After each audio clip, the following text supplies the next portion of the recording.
사무엘하 7장 1절입니다.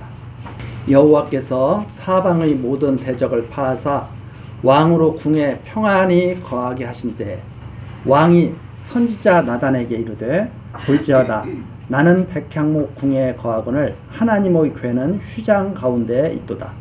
나단이 왕께 고하되 여호와께서 왕과 함께 계시니 무릇 마음에 있는 바를 행하소서.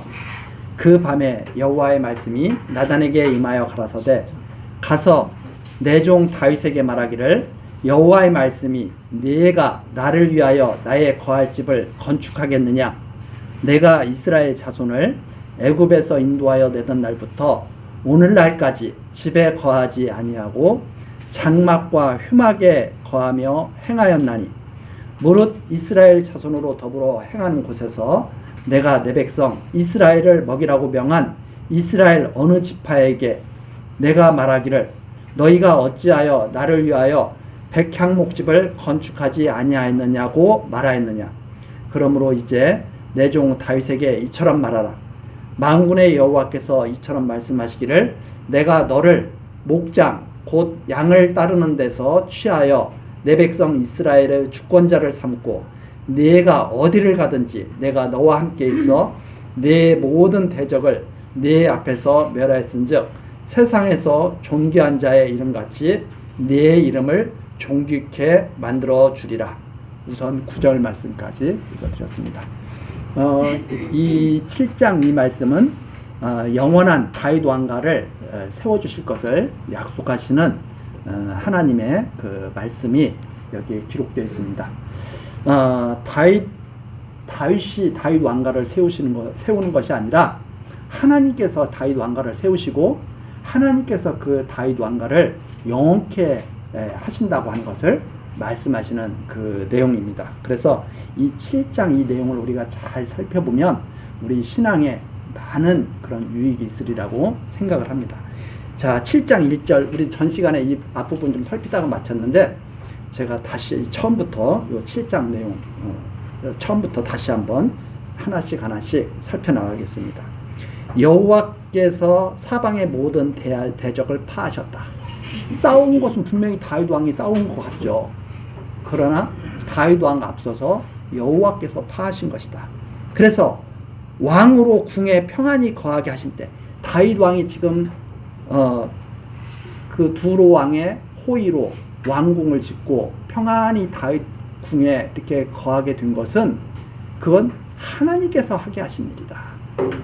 예, 하나님께서 하게 하신 일이다. 예, 이 하나님과 대적되는 우리의 행동이 무엇인가 하면 내가 해야 무슨 일이 된다고 생각하는 자꾸 그런 생각이죠. 그러니까 내가 나를 지키려고 그러고 내가 내 앞일을 헤쳐나가려고 그러고 내가 모든 일을 계획해서 내 뜻대로 이루려고 하고 이게 바로 하나님을 대적하는 우리들의 악성이거든요. 이렇게 저도 이렇게 말을 하지만 이 말씀을 전하고 나면 저도 저 자신도 모르게 자꾸 제 장래를 제가 계획해서 어떻게 할 것을 자꾸 생각하게 되죠. 이게 하나님을 온전히 인정하지 못하는 우리들의 악성입니다. 그런데 지금 처음 시작할 때부터 있잖아요. 여호와께서 대적을 파하셨다. 여호와께서 다윗 왕을 궁에서 평안히 거하게 하셨다.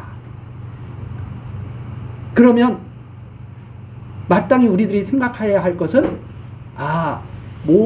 내 모든 것을 하나님의 뜻에 맡기고 하나님의 뜻이 무엇인가를 자꾸 생각하고 그 뜻에 맞춰서 살아가야 되겠다.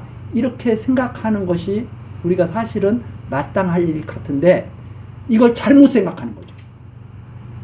지금 하나님께서 우리에게 베푸시는 은혜를 생각하는 게 아니라 거꾸로 그렇다면 나는 하나님께 무엇을 해드릴까? 이렇게 생각을 하는 거죠. 그래서 우리가 이렇게 딱 보면은 그러잖아요. 많은 그 신앙생활을 열심히 하고 잘하려고 하는 분들의 그 착각이 무엇인가 하면 하나님께서 나에게 이렇게 크신 은혜를 베풀었는데 내가 뭘 하나님께 보답해 드려야 되는 거 아니야? 이런 생각이죠.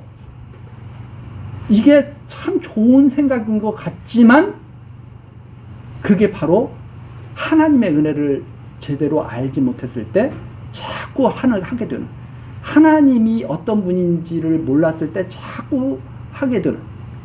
그러면 지금 이 다윗이 지금 여기서 하나님의 성전을 내가 세워드려야 되겠다 이 생각을 하잖아요. 이 다윗이 어떻게 사는 것이 제일 아름다운 거냐면 시편 130편에 나와 있습니다. 시편 131편. 항상 이 마음을 갖기를 저도 소원하면서 사는데, 시편 131편. 여호와여, 내 마음이 교만치 아니하고 내 눈이 높지 아니하오며 내가 큰 일과 미치지 못할 기이한 일을 힘쓰지 아니하나이다. 실로 내가 그러면 어떻게 사느냐? 어떻게 살아야 되느냐? 실로 내 심령으로 고요하고 평온케 하기를. 젖된 아이가 어미 품에 있음 같게 하였나니 내 중심이 젖된 아이와 같도다. 어떻게 사는 것이 제일 아름다운 거예요? 하나님 품에 안겨서 하나님께 은혜를 풍성히 받고, 마치 아기가, 아무것도 할 수 없는 아기가 엄마의 보살핌 속에서 엄마의 젖을 마음껏 먹고 그냥 잠들어 있는 거예요. 엄마 품에 가만히 안겨 있는 거예요. 뭐 하겠다고 날뛰는 게 아니다 이 말입니다. 그래서 가장 이 사람의 그 낮아진 표현이 뭐냐면 바로 이런 표현이죠. 나는 아무것도 할 수 없어. 엄마가 나를 안아주면 안기고, 엄마가 젖 물리면 젖을 빨고, 엄마가 씻겨주면 씻고, 이런 젖된 아이. 이스라엘아, 지금부터 영원까지 여호와를 바라라. 이런 일을 하시는 여호와를 바라라. 자, 이 시편을 마음속에 담고 이 7장, 다시 사무엘하 7장 내용에서 이렇게 우리가 살펴보면 그 의미를 더 우리가 깊이 생각할 수가 있는 거죠. 자, 다윗 왕은 대적들을 물리치고 하나님께서 역사하신 결과로 평안히 거하게 됐습니다. 당연히 생각이 나죠. 그래서 나단을 부릅니다. 하나님의 선지자 나단을 불러가지고, 볼지어다 나는 백향목궁에 거하거늘 하나님의 궤는 휘장 가운데 있도다. 야, 이거 나는 너무나 지금 많은 것을 누리고 있어. 그런데 하나님의 언약궤는 저 휘장 가운데서 저렇게 모시는 것은 이건 아니야. 이렇게 다윗이 이렇게 딱 생각이 든 거죠. 우리들이 생각할 때 참 아름다운 생각이죠. 하나님을 위해서 무엇을 할 수 있다는 생각. 그렇죠? 내가 하나님을 위해서 무엇인가 할 수 있다고 하는 것, 또는 무엇을 할 수 있다, 무엇을 해야겠다, 하나님을 위해서. 참 좋은 생각이죠. 아름다운 생각이죠. 그런데 조금 핀트가 잘못됐을 수도 있다 하는 것을 우리들이 이 말씀을 통해서 깨닫게 됩니다. 하나님께서 뭐라고 말씀하시냐면, 나단 선지자도 좋잖아요. 하나님을 위해서 무엇을 하겠다는데, 하나님을 위해서 무엇을 할 수 있다는데, 다윗이 그러잖아요. 하나님을 위해서 나 지금 무엇을 할 수 있어. 나 무엇을 해야겠어. 나단 선지자도 잘 생각하셨습니다. 그렇게 하는 것이 마땅하죠. 이렇게 나단 선지자도 동의할 일이죠. 이걸 누가 잘못됐다고 하겠어요. 그런데 하나님께서는 다윗을 말리십니다. 왜 말리실까요? 너는 젖된 아이처럼 가만히 있어. 내가 너를 끝까지 지킬 거야. 엄마 품에 있는 젖된 아이가 엄마를 지킬 수 있어요? 엄마를 위해서 무엇인가 할 수 있어요? 하는 것은 뭐예요? 엄마의 은혜를 매일매일 받는 거예요. 그냥 이게 진짜 하나님 품 안에 있는 사람들의 마음이겠죠. 매일매일 은혜를 받고 행복한 거예요.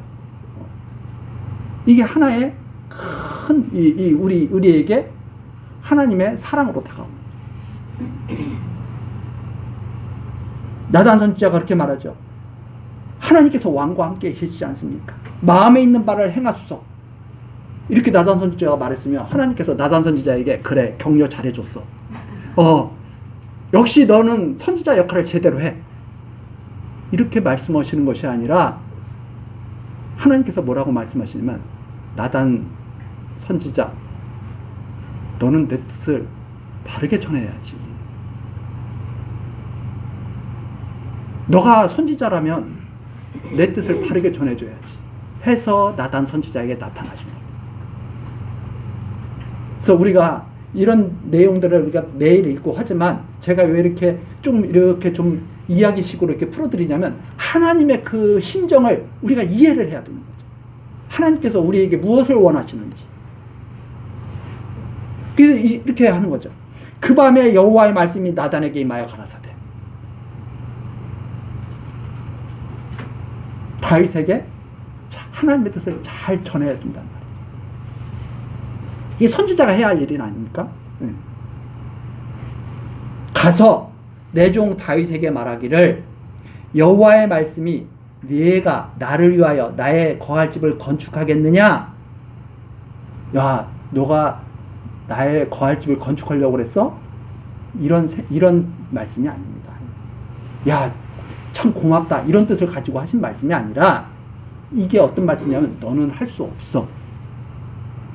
너는 나를 위해서 그 일을 할 수 없어요. 너가 그 마음을 갖고 있지만 그건 안 되는 일이야. 그래서 사람이 계획을 세울지라도 일의 경영은 누구에게 있다고요? 여호와께 있다. 그게 그 뜻이에요. 내가 계획 세우면 하나님이 도우신다는 뜻이 아니라 너 아무리 계획 세워봐 하나님 뜻대로 하실 거야. 이 뜻이에요. 그럼 이것을 읽었다가 우리는 그대로 제가 그렇게 해석한 게 아니라 성경을 보면 이게 그대로 나와 있거든요. 역대상 17장 가서 한번 보시겠습니다. 이 똑같은 내용이 거기 기록되어 있는데 좀 더 확실하게 우리가 알 수 있는 내용이 역대상 17장에 나와 있죠. 먼저 거기를 한번 읽어보고 다시 돌아오겠습니다. 다윗이 그 궁실에 거할 때 선지자 나단에게 이르되 나는 백향목 궁에 거하거늘 여호와의 언약궤는 휘장 밑에 있도다. 나단이 다윗에게 고하되 하나님이 왕과 함께 계시니 무릇 마음에 있는 바를 행하소서. 내용 같은 내용이죠. 3절 그 밤에 하나님의 말씀이 나단에게 임하여 가라사대 4절 가서 내 종 다윗에게 말하기를 여호와의 말씀이 너는 나의 거할 집을 건축하지 말라. 다윗은 하고 싶은데 아름다운 생각이에요? 나쁜 생각 같아요? 아름다운 생각 같죠? 근데 하나님께서는 왜 막으실까요? 일의 경영이 하나님께 있으니까. 다윗이 아무리 아름다운 생각을 하고 좋은 뜻을 가지고 일을 하려고 해도 하게 하셔요? 막으셔요? 하지 말라는 거예요. 다시 돌아와서 사무엘하 7장 그래서 5절 말씀이 뭐냐면 내가 나를 위하여 나의 거할 집을 건축하겠느냐는 말씀이 무슨 말씀이에요? 하지마. 너 그거 하지마. 그러면서 하시는 말씀입니다. 6절 내가 이스라엘 자손을 애굽에서 인도하여 내던 날부터 오늘까지 집에 거하지 아니하고 장막과 휴막에 거하며 행하였나니 다윗 왕은 주전 약 1000년. 자, 가만히 보세요. 자, 우리가 아브라함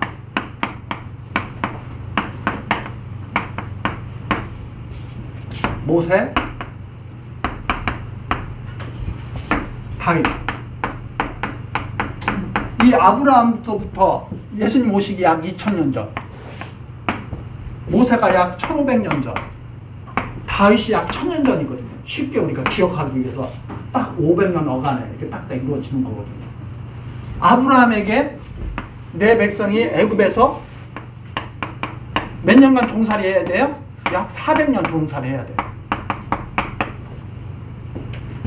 모세를 통해서 400년 종살이하고 아브라함, 이삭, 야곱 때 내려가가지고 400년 종살이하고 약 1500년경에 모세를 해서 출애굽 시킵니다. 종살이 하고 싶어요? 안 하고 싶어요? 애굽에서. 그런데 종살이를 해야 돼요. 나는 하기 싫어도 해야 돼. 왜? 하나님께서 아브라함에게 말씀하신 대로 역사 섭리를 해나가십니다.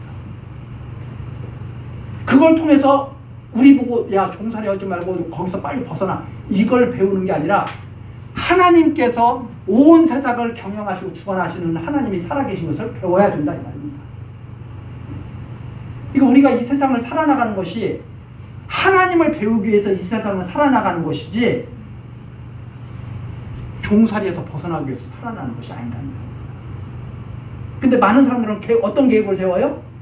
내가 종살이에서 벗어나야지. 예를 들어서 그런 계획을 세운다 이 말입니다. 그러나 이를 경영을 누가 하신다고요? 여호와께서 하시기 때문에 허무한데 굴복하는 거예요 이게. 왜? 하나님을 모르는 백성들이 하나님을 알아야 됩니다.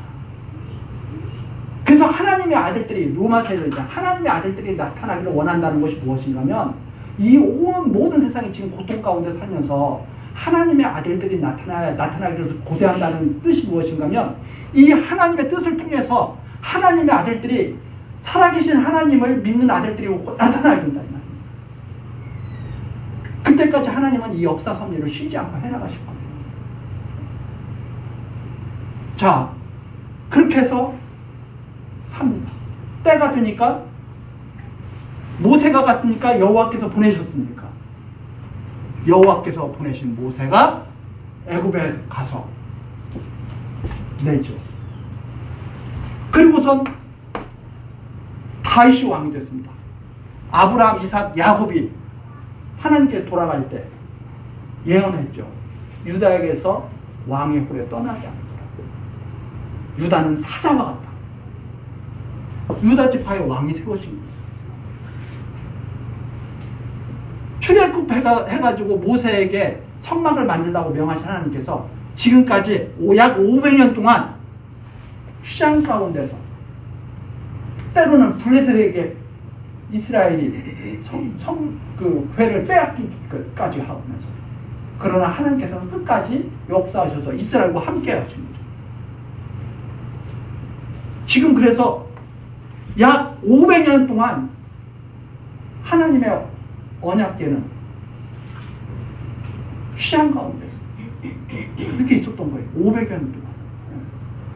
지금 그런데 다윗은 백향목으로 향기 나는 집을 짓고 평안히 거하고 있습니다. 자, 이 상황 속에서 다윗이 그 생각하는 거다 이 말입니다. 야, 이런 엄청난 하나님을 위해서 내가 집을 지어야 됩니다. 근데 하나님께서 뭐라고 말씀하세요? 하시면서 하시는 말씀이 지금 이 말씀인 거죠. 6절 내가 이스라엘 자손을 애굽에서 인도하여 내던 날부터 오늘날까지 집에 거하지 아니하고 장막과 휘막에 거하며 행하였나니. 이스라엘 백성과 그동안 함께 이 영광스러운 하나님께서 여호와의 이름을 두신 그 궤를 이스라엘에게 두시면서 함께 지금까지 행하였다.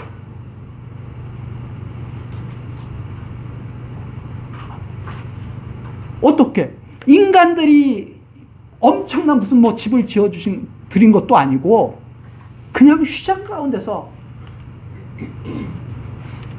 그 죄악 많은 백성들 가운데서 지금까지도 떠나지 않고 함께하고 계셨던 거죠.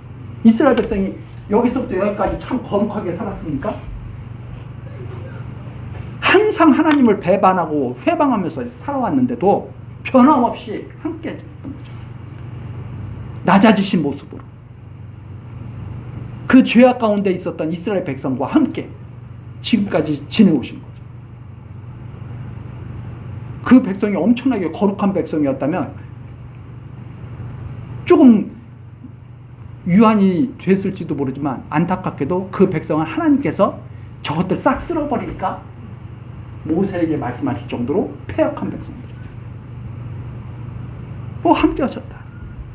그래서 이 한마디 이 말 속에 오늘날까지 집에 거하지 아니하고 장막과 휘막에 거하며 행하였느니 집도 없었던 이 집도 없이 이미 살았던 광야 생활에서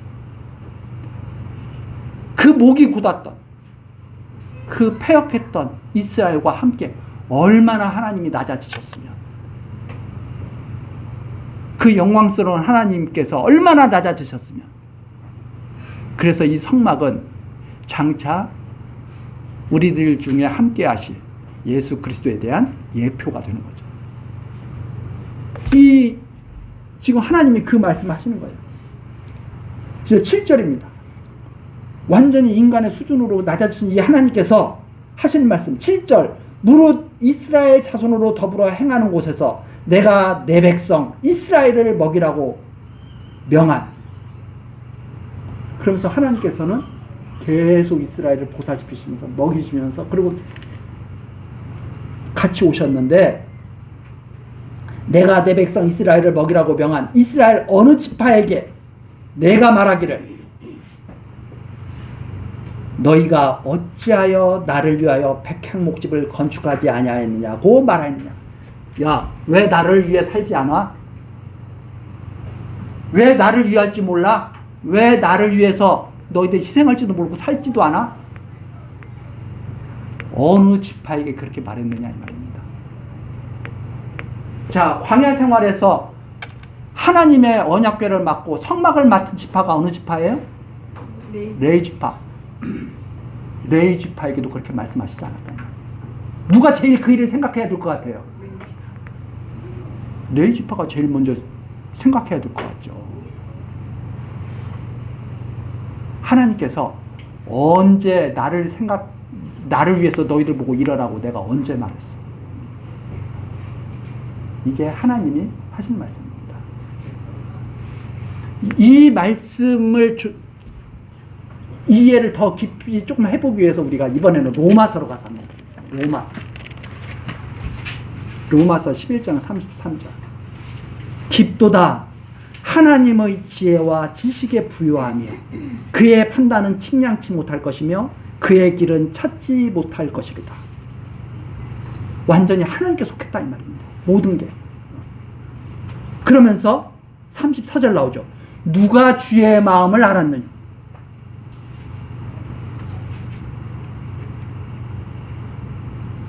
하나님께서는 이게 다윗이 이해하기에는 그럴 것 같죠. 내가 집을 지어 드린다고 그러면 하나님께서 기뻐하실 것이다.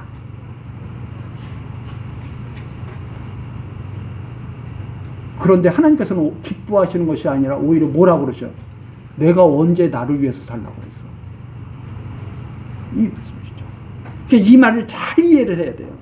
하나님의 은혜를 깨닫지 못하고 이 말을 받게 되면 세상 교만한 중에 최고로 교만한 사람이 됩니다. 하나님의 은혜에 푹 빠진 사람이 이 말을 받아야 은혜가 은혜됩니다. 똑같은 하나님의 말씀을 듣는다고 해도요, 제가 오전에 교회학교 시간에 그 말씀을 드렸는데, 똑같이 하나님 말씀을 들어도 밤에 속한 사람이 하나님 말씀을 들으면 그것을 자기 유익의 도구로 사용해 먹어요. 낮에 속한 사람이 하나님의 말씀을 들으면 은혜의 영광에 감격하게 됩니다. 그래서 그러잖아요. 이상한 사람들이 하나님 말씀을 가지고 사기치잖아요.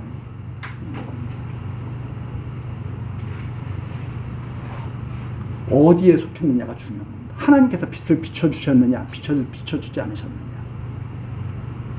빛을 비춰주는 사람은 낮에 속한 사람이고, 빛을 비춰주지 않은 사람은 밤에 속한 사람이라서 별별 말을 다 들어도 밤중에 도적같이 행합니다. 벗어날 길이 없어요. 왜? 경영하시는 분. 낮과 밤을 두신 분이 누구예요? 하나님이시거든요. 우리 사람이 낮과 밤을 만든 게 아니거든요. 창세기서부터 나오지 않습니까? 자, 그래서 누가 주의 마음을 알았느냐 도대체? 누가 그의 모사가 되었느냐? 35절. 누가 주께 먼저 드려서 갚으심을 받겠느냐? 이는 만물이 주에게서 나오고 주로 말미암고 주에게로 돌아갑니다. 영광이 그에게 세세에 있으리로다. 하나님께서 다 하신 일이다. 다시 돌아와서 사무엘하 7장. 그러므로 7장 8절. 그러므로 자, 하나님께서는 이스라엘 백성에게 나를 위해서 뭘 하라고 말씀하신 것이 아니었습니다. 무슨 말씀이었느냐? 내가 이스라엘 백성을 위해서 어떻게 하겠다는 말씀. 처음부터 아브라함에게 내가 이스라엘 백성을 어떻게 할 거야? 이스라엘 백성에게 어떻게 행할 거야? 라고 말씀하신 것이지, 야, 너희는 나를 위해서 무엇을 해라 말씀하신 것이 아니었다는 말입니다. 근데 많은 사람들이 자꾸 그런 걸, 그러니까 하나님의 은혜를 받은 사람이 하나님의 일을 하는 거지, 자기가 일을 해서 하나님의 은혜를 받는 게 아닌 거죠. 그런데 많은 지도자들이 자꾸 열심을 내라고 강조하는 것은, 왜 열심을 내라고 강조하느냐? 하나님을 위해서 열심 내는 것을 빙자해서 자기를 위해서 열심 내라는 거예요. 그걸 사도 바울이 이미 다 신약서에서 다 여기저기다 다 기록해놨잖아요. 열심 내게 하는 것이 좋은 뜻이 아니라고. 제가 열심 내는 것이 잘못됐다는 말이 아닙니다. 하나님께 은혜를 받은 사람은 열심 내지 말라고 해도 알아서 해요, 다. 생각해 보세요. 이번 명절 때 다 뭐 친척들 찾아뵙고 부모님들 찾아뵙고 그렇죠? 부모님께 은혜 받았으면 열심 내지 말라고 해도 가요. 부모님께 은혜 받지 못했으면 가고 싶은 마음이 있어요, 없어요? 가고 싶은 마음이 없는데 갔어요. 기분이 좋아요, 나빠요? 그런 거예요. 하나님이 일을 하고도 기분 나쁜 거예요. 자기가 마음이 없는데 하면. 하나님의 은혜를 아는 것이 자기도 행복한 거고 주변 사람도 행복하게 만드는 거예요. 근데 하나님의 은혜를 모르고 은혜를 받지도 않았는데 하려니까 죽겠거든. 근데 옆에 사람 카메라 보니까 안 하거든. 기분 좋아요, 나빠요? 그래서 그래서 뭐라고 하는 거예요, 자꾸. 우리가 그런 원리를 잘 이해를 했을 때, 아, 저 사람이 왜 자꾸 나보고 뭐라고 하나, 나는 왜 저 사람이 미워 보이나, 이런 게 다 하나씩 하나씩 밝혀지고 이해가 되는 거예요. 한번 생각해 보십시오. 여기 지금 하나님께서 하시잖아요. 8절, 그러므로 이제 내 종 다윗에게 이처럼 말하라. 확실히 알려줘라. 만군의 여호와께서 이처럼 말씀하시기를. 만군의 여호와, 모든 세상 다 주관하신 그 만군의 여호와께서 이처럼 말씀하시기를, 내가 너를 목장 곧 양을 따르는 데서 취하여 내 백성 이스라엘 주권자로 삼고, 내가 너를 주권자로 삼은 거야. 그렇죠? 내가 어디를 가든지 내가 너와 함께 있어 내 모든 대적을 네 앞에서 멸하였은즉 세상에서 존귀한 자의 이름같이 내 이름을 존귀케 만들었지. 야, 즉 무슨 말이냐? 너가 나를 위해서 무슨 일을 하는 게 아니라 내가 너를 위해서 무슨 일을 하는 거예요. 근데 하나님께서 다윗을 위해서 무슨 일을 하실 거예요? 존귀케 해줄 거예요, 다윗을. 다윗이 앞으로의 삶이 어떻게 될지 그때까지 다윗은 몰랐겠죠. 생각해 보십시오. 이 사건 뒤에 이제 다윗이 이제 밧세바와 이제 엄청난 죄악을 저지르거든요. 그걸 자기가 알았겠어요, 몰랐겠어요? 몰랐겠죠. 하나님은 이미 다윗의 모든 삶을 다 알고 계시죠. 그 하나님께서 하시는 말씀입니다. 내가 너 반드시 존귀케 만들어줄 거야. 처음부터 그랬어. 너 사무엘 선지자가 와가지고 기름 부으려고 그럴 때 너의 아버지와 형제들은 너를 부르지도 않았어. 그런데 내가 불러서 너가 지금 이스라엘 왕이 된 거야. 그렇게 한 것처럼 앞으로도 그렇게 할 거야. 이게 하나님의 말씀이에요. 그런데 그동안 다윗은 고난을 겪었어요, 안 겪었어요? 고난도 많이 겪었잖아요. 사람들이 어떻게 생각하는 거죠? 고생 끝에 낙이와. 그게 세상 사람들이 하는 말이죠. 하나님을 모르면 고생 끝에 낙이 오는 게 아니라 영원한 사망이 온다는 말입니다. 우리가 이 세상 고난 가운데 살아가잖아요. 고난 받지 않는 사람이 어디 있어요? 다 고난 받습니다. 고난 받는데 조금씩 양상이 다른 거예요. 왜? 성도들도 다 고난 받는데 양상이 달라요. 왜 다루냐면 하나님께서 넘어지지 않을 만큼 고난을 주시기 때문에, 지켜서 지키시기 때문에. 다윗이 엄청난 죄악을 저지르고도 넘어지지 않은 것은 다윗의 분량이 그 정도기 때문에 그런 거예요. 만일 그렇지 않은 사람이 그런 시험 받았으면 다 넘어져서 하나님 떠났을 거예요. 우리들은 하나님께서 역사하시는 과정 가운데서 각자의 고난을 담고 살아갑니다. 그런데 그 고난은 그 사람에게는 가장 큰 고통이에요. 우리들은 그렇게 말합니다. 야, 그것도 고난이라고 그래? 어린아이는요, 그, 예전에 제가 그런 걸, 이게 참 하필이면 그때 그 생각이 나요. 어느 수녀님이 쓴 시에서 제가 그 글을 읽은 적이 있는데, 어린아이가 울고 있어요. 왜 울고 있냐 했더니 수건이 우물에 빠졌다. 우리가 수건이 우물에 떨어졌다고 웁니까? 안 울잖아요. 근데 그 어린아이는 그게 아픈 거죠. 저 어릴 때 학교 다닐 때 그때는 버스 토큰 같은 게 있었어요. 토큰 하나 잊어버리면 속상해. 지금 이 나이 돼서 토큰 하나 어떻게 했다가 잊어버렸다고 속상해가지고 하룻밤 잠 못 잔다 그러면 조금 안쓰럽잖아요. 오히려 그냥 잊어버리고 툭 자야지. 근데 어릴 때는 그럴 수 있거든요. 고통은 각자에게 있는 것이 제일 큰 겁니다.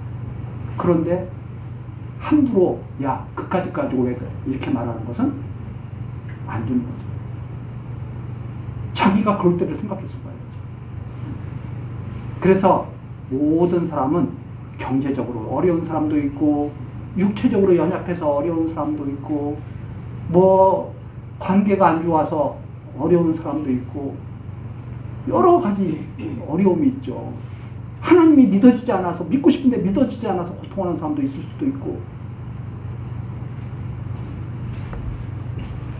하나님께서는 다윗에게 그런 말씀하시는 거예요. 내가 끝까지 너와 함께 할 거야. 너를 존귀케 해줄 거야. 그러면서 내 이름을 존귀케 만들어 주리라. 그러면서 10절 내가 또 내 백성 이스라엘을 위하여 한 곳을 정하여 저희를 심고 저희로 자기 곳에 거하여 다시 옮기지 않게 하며 악한 유로 전과 같이 저희를 해하지 못하게 하여 전에 내가 사사를 명하여 내 백성 이스라엘을 다스린 때와 같지 않게 하고 사사 시대에는 껐떡하면은 쳐들어와 가지고 사사가 조금 힘이 있을 때는 좀 안 평안했다가 그 다음에는 막 어지럽다가 이랬는데 하나님께서 무슨 말씀을 하시는 거냐? 이제 그 사사 시대도 아니야. 이제 사사 시대처럼 사사를 명하여 다스리는 때와 그렇게 다스리는 게 아니라 너를 모든 대적에서 벗어나 평안케 하리라. 함부로 너가 있는 한 함부로 대적들이 오지 못하게 할 거예요. 너의 모든 대적에게서 벗어나 평안케 하리라. 여호와가 또 내게 이르노니 여호와가 너를 위하여 집을 이루고 하나님이 다윗의 집을 지어주신다는 거죠. 하나님이 다윗의 집을 지어주신다는 거예요. 이 집이라고 하는 것은 단순히 우리가 이 사는 집이 아니라 왕가. 내가 너의 왕가를 이룰 거야. 내 수완이 차서 내 조상들과 함께 잘 때 내가 내 몸에서 날 자식을 내 뒤에 세워 그 나라를 경고케 하리라. 다윗 왕가의 특징이 뭐냐면 나중에 다윗, 솔로몬, 르호보암 이 르호보암한테 여로보암이 이렇게 나라를 가르잖아요. 여로보암 다윗에게 하신 말씀이 다윗 왕가를 내가 경고케 해주는데 내 몸에서 난 아들들이 내 뒤를 이어서 왕이 될 거야. 이게 남쪽 유다의 특징입니다. 그래서 북쪽 이스라엘은 2, 3대 만에 왕가가 계속 뒤바뀌어요. 정변이 일어나가지고. 남쪽 유다는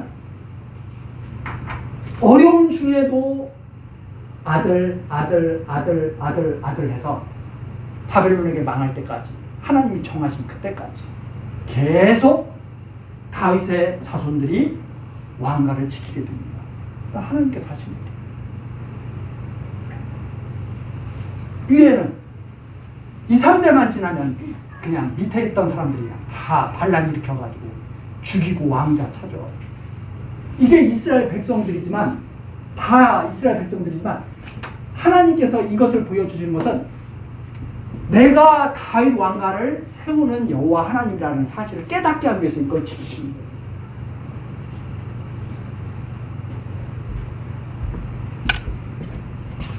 이것은 하나님을 떠나면 어떻게, 하나님이 지키시지 않으면 어떻게 된다는 것을 보여주시기 위함이에요. 이 두 가지를 다 보여주시기 위함이에요. 하나님이 약속을 지키시는 왕가 모습, 그 하나님을 떠났을 때는 어떻게 되는가 다 보여줍니다. 이걸 이스라엘 백성을 통해서 다 보여주신다 이 말입니다. 그래서 이스라엘 백성에게는, 유대인에게는 아브라함의 자손이 있고, 아브라함의 자손이 있는데 이삭의 자손이 있고 이스마엘의 자손이 있게 되는 것이다. 그럼 육의 자손들은 이스라엘이 아니라는 소리예요.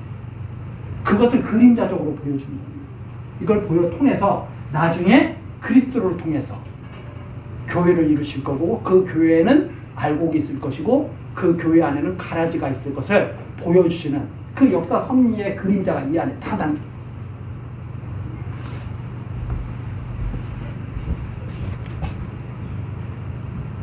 그 나라를 경고케 하리라. 내 몸에서 나의 자식을 내 뒤에 세워서 그 나라를 경고케 하리라. 저는 내 이름을 위하여 집을 건축할 것이요, 다윗 왕가를, 그리고 하나님의 성전을 건축할 것이죠. 그래서 이 자식들이라고 하는 것, 이 자식들이라고 하는 것은 다윗의 자손들을 의미하기도 하지만, 다윗의 아들 중에서 솔로몬이 가장 지혜로운 아들이잖아요. 이 솔로몬이 성전을 건축하게 됐죠. 솔로몬이 성전. 이것은 다윗의 자손들이라고 할 때 집합적인 그런 의미도 갖고 있지만, 단수의 의미로 말할 때는 솔로몬이 성전 지을 것.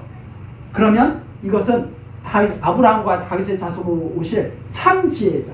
솔로몬은 참 지혜자이죠. 솔로몬을 보고 알 수 있는 참 지혜자 그리스도를 통해서 하나님의 영원한 성전, 이건 무너지는 세상 성전이죠. 하나님의 영원한 성전을 지으실 것을 바라보게 하는 그런 내용들이 여기에 쫙 담겨있습니다. 그래서 하나님의 말씀을 잘 읽으면 그리스도가 오실 것을 소망하게 되고, 그분이 세우실 성전에서 신령한 산제사를 드리기를 소망하게 됩니다. 그걸 보지 못하면 지금도 율법적인 삶을 살면서 율법적 제사를 드리려고 하는 거예요. 마치 자기가 무엇을 행해서 하나님께 보답받을 수 있는 것처럼, 또는 상 받을 수 있는 것처럼. 그래서 말이 교묘한 게, 구원은 하나님께서 해주시지만 상 받는 것은 너한테 달렸어. 매일 이런 이상한 말을 하는 거죠. 14절입니다. 나는 그 아비가 되고 그는 내 아들이 되리니, 저가 만일 죄를 범하면 내가 사람 막대기와 인생 책찍으로 징계하려니. 징계가 없는 게 아닙니다. 이 세상 사람들이 당하는 그런 모든 일을 다 겪을 거예요. 그러나 특별한 한 가지가 있는데 바로 15절입니다. 내가 내 앞에서 패한 사울에게서 내 은총을 빼앗은 것 같이 그에게서는 빼앗지 아니하리라. 이게 다르죠. 절대 패하지 않는다. 하나님의 원래 뜻이었으니까. 원래 뜻. 원래 하나님이 가지신 뜻이 유다에게서 왕의 홀이 떠나지 않을 것, 베냐민에게서 왕의 홀이 떠나지 않았고, 이거 약속하신 게 원래 뜻이 아니잖아요. 그래서 사울왕이 패하신 것은 하나님의 뜻이 바뀐 게 아니라 원래의 뜻을 지키겠다는 말씀이에요. 자, 그래서 내 앞에서 패한 사울에게서 내 은총은 빼앗은 거지. 그래, 이게 사람들이 그 말을 잘못 이해하니까 매일 그러는 거예요. 니네 하나님께 그렇게 은혜 받았는데 그따위로 해서는 사울에게서 은총 빼앗은 것처럼 너도 빼앗겨?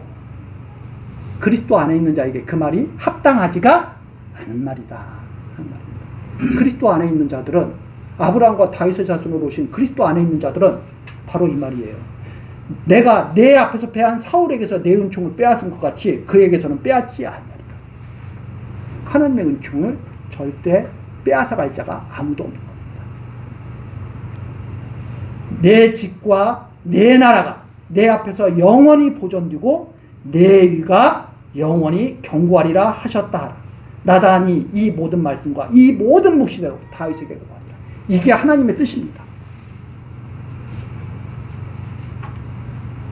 감격스럽겠어요? 아니면 화가 나겠어요? 하나님이 내가 하려고 하는 일을 못하게 했네? 내 정성을 안 받아주시네? 이러겠어요? 놀랍겠어요? 이 하나님의 은혜에 놀란 거죠. 그래서 다윗이 이스라엘에게 그렇게 살기를 바라는 겁니다. 어미 품에서 젖된 아기처럼 살아. 이스라엘아, 영원토록 여호와를 구해. 오늘 여기까지 하고 다음 시간 18절 다윗이 이 말씀을 듣고 기도하는 내용을 또 자세히 좀 살펴보기로 하고 여기까지 하겠습니다. 기도하시겠습니다. 인생들의 모든 역사를 주관하시며 은혜 베풀어 주시는 여호와 하나님, 이스라엘을 영원한 의의 길로 인도하시는 하나님의 놀라우신 사랑과 권능을 찬송합니다. 우리들이 하나님의 말씀을 듣고 배운 것처럼 하나님께서는 기뻐하시는 모든 선한 일을 온전히 이루어 가십니다. 하나님께서 정하신 모든 일들이 이 땅에서도 온전히 이루어지는 것 우리들이 믿습니다. 광야와 같은 이 험한 세상 우리들이 살아가지만 이 우리들에게 은총을 베풀어 주시고 영원히 거두지 아니하시는 여호와 하나님을 우리들이 믿고 쓸데없는 모든 걱정, 근심 다 버리게 하시고 은혜로우신 하나님만을 믿음으로 날마다 감사하고 기뻐하며 성실히 살아가는 우리들 되도록 지켜주옵소서. 예수 그리스도의 이름으로 기도드리옵나이다. 아멘.